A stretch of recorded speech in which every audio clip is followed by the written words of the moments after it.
आपल्या संकट काळात देव आपल्याला सोडून जातो असं आपल्याला वाटतं, ते चुकीचं आहे. देव आपल्या संकट काळात सोडून जात नाहीये, तो आपल्या बरोबर असतो. आणि आपण लक्षात ठेवायचं असतं की लवकरच हा संकट काळ निघून जाणार आहे.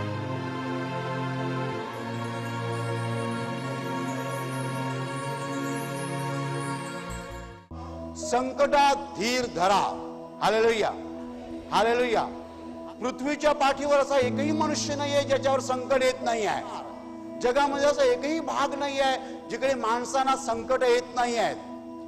सगळं काही चांगलं चाललेलं असतं. तुमच्या नवऱ्याला 25,000 रुपये पगार आहे आणि तो एका कंपनीमध्ये काम करत आहे.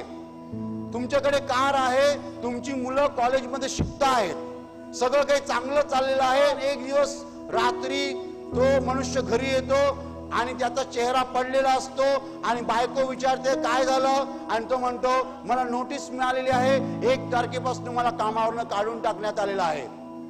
असं त्यांनी म्हणता बरोबर बायकोच्या डोळ्यामध्ये आसवांचा महापूर येतो. मुलांना कळतं, मुलांचे चेहरे पडतात. महिन्याला 25,000 रुपये पगार आहे, तो शून्य होणार. घरामध्ये दुःख दुःख आणि दुःख.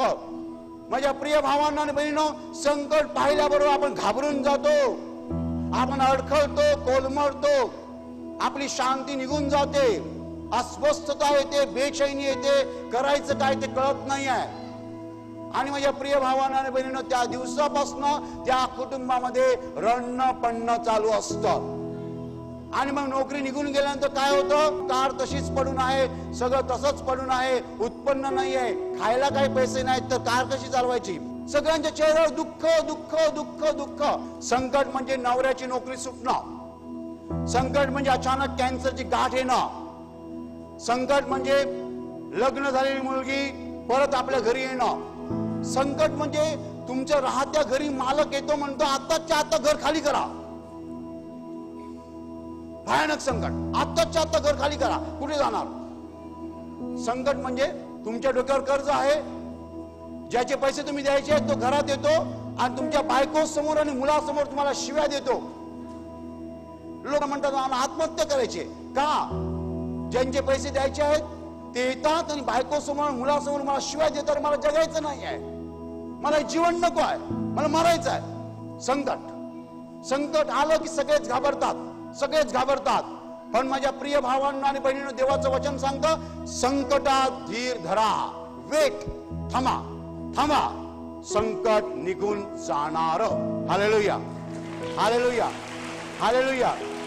कारण कारण संकट म्हणजे तुमच्या जीवनावर हल्ला करण्यासाठी सैतानाला मिळालेली परवानगी आहे.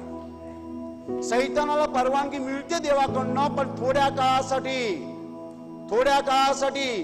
काही दिवस, काही महिने किंवा काही वर्षे तुमच्या जीवनात संकट येतं, मग संकट निघून जातं. देव तुमची परीक्षा घेतो, हा परीक्षेचा काळ असतो.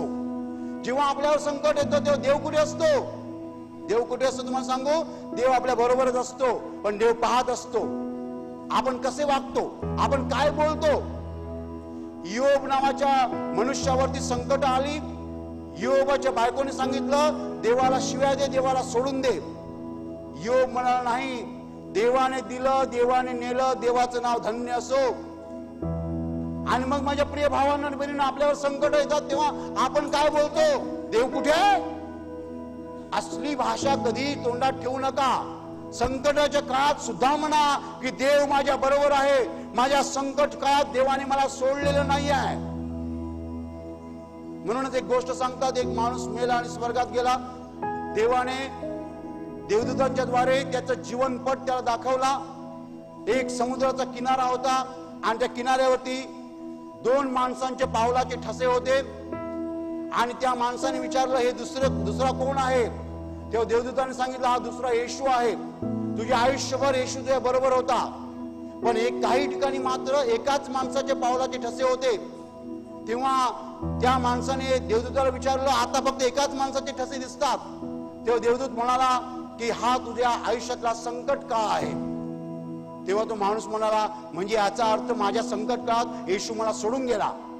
तो देवदूत म्हणाला नाही नाही नाही, ह्या तुझ्या संकट काळात येशू तुला सोडून गेलेला नाही आहे, कारण हे पावलाचे ठसे तुझे नाही आहेत, हे येशूच्या पावलाचे ठसे आहेत. जेव्हा तुझ्यावर संकट आली तेव्हा येशून त्याला उचलून धरला, तुला वेंगेत धरला, तुला मिठीत धरला. आपल्या संकट काळात देव आपल्याला सोडून जातो असं आपल्याला वाटतं, ते चुकीचं आहे. देव आपल्याला संकट काळात सोडून जात नाहीये, तो आपल्या बरोबर असतो, पण तो पाहत असतो आपण कसे वागत आहोत, आपण कसे वागत आहोत. आपण देवाला सोडतो का, आपण विश्वास सोडतो का, आपण देवाला शिव्या देतो का, हे देव बघत असतो. कारण संकट काळ हा परीक्षेचा काळ आहे. त्या काळामध्ये आपण देवाला विसरायचं नसतं आणि आपण लक्षात ठेवायचं असतं की देव आपल्या सोबतीला आहे, मदतीला आहे आणि लवकरच हा संकट काळ निघून जाणार आहे. हालेलुया. माझ्या प्रिय भावांनो आणि बहिणींनो, वचन फार महत्वाचं आहे. संकटात धीर धरा. संकट येणार म्हणजे येणार म्हणजे येणार, आपण घाबरायचं नाही. माझ्या प्रिय भावांनो आणि बहिणींनो, मला आनंदाची बातमी तुम्हाला सांगायची आहे की माणसं आपल्याला फसवतात पण देव कधी फसवत नाही, कधीच नाही. तुम्ही येशूचा हात पकडलेला आहे, येशू तुम्हाला कधीच सोडणार नाही, कधीच नाही. Hallelujah, hallelujah. इंग्रजीमध्ये म्हणतात at last moment he will come to your help. अखेरच्या क्षणाला देव तुम्हाला मदत करेल. Last moment. तुमचा मुलगा चालायला लागला, तुम्ही बघता, तो 1 वर्षाचा झाला, असं असं करतो, पडायला जातो, तुम्ही बघता, तुम्ही बघता बघता तो पडायला गेला कधी पकडता. सायकल नवीन शिकत असताना सायकल शिकणारा माणूस असं असं करतो, शिकवणारा माणूस बघतो, पकडतो. तसं देव आपल्याबरोबर वागतो. संकटाच्या काळामध्ये आपण जास्तच पडायला गेलो, देव पकडतो. Hallelujah, hallelujah. माझ्या प्रिय भावांनो आणि बहिणींनो, देवाची इच्छा हीच आहे की संकटात धीर धरा. कारण संकट निघून जाणार, ते थांबणार नाही. सैतानाला तुमच्या जीवनावर कायमची परवानगी नाही. सैतानाला तुमच्या जीवनात टेम्पररी परवानगी आहे. म्हणून संकट आल्यावर घाबरायचं नाही. 2, संकटात धीर धरायचा म्हणजे थांबायचं, ते जाणार आहे. 3, संकटाच्या काळामध्ये देवाला कधीही शिव्या द्यायच्या नाहीत, देवाला टाकून बोलायचं नाही, देवाची स्तुती करत राहायचं, देवाचे आभार मानत राहायचं, देवाला सोडायचं नाही, विश्वास सोडायचा नाही, उलट विश्वास वाढू द्यायचा. आणि 4, संकटामुळे आपल्याला ताकद जास्त मिळणार म्हणून आनंद करायचा. Hallelujah, hallelujah, hallelujah. संकटामुळे आपण आत्मिक दृष्ट्या मजबूत होतो, देवावरचा आपला विश्वास वाढतो आणि आपण अधिक ताकदीनिशी देवाचं कार्य करतो. ख्रिस्तासाठी माझ्या प्रिय भावांनो आणि बहिणींनो, संकट किती मोठं असलं तरी घाबरायचं नाही. संकटात आपण धीर धरावा ही देवाची इच्छा आहे. कारण देव आपल्याला कधीही सोडून जात नाही आणि कधीही टाकून देत नाही. Hallelujah, hallelujah, hallelujah. आणि आता मी तुमच्यासाठी प्रार्थना करत आहे. तुमचे डोळे मिठा आणि तुमच्या शरीराच्या ज्या भागाला आजार आहे त्या भागावर हात ठेवा. विश्वासाने हात ठेवा. प्रभू येशू स्वतः तुम्हाला स्पर्श करेल आणि तुमचा आजार नाहीसा करेल. तुमच्या शरीरातील प्रत्येक आजार प्रभू येशूच्या पवित्र नावात नष्ट हो. तुमच्या जीवनातील प्रत्येक दुःख प्रभू येशूच्या पवित्र नावात नष्ट हो. आणि तुमच्यावर आणि तुमच्या कुटुंबावर प्रभू येशूचे महान आशीर्वाद होत. धन्यवाद.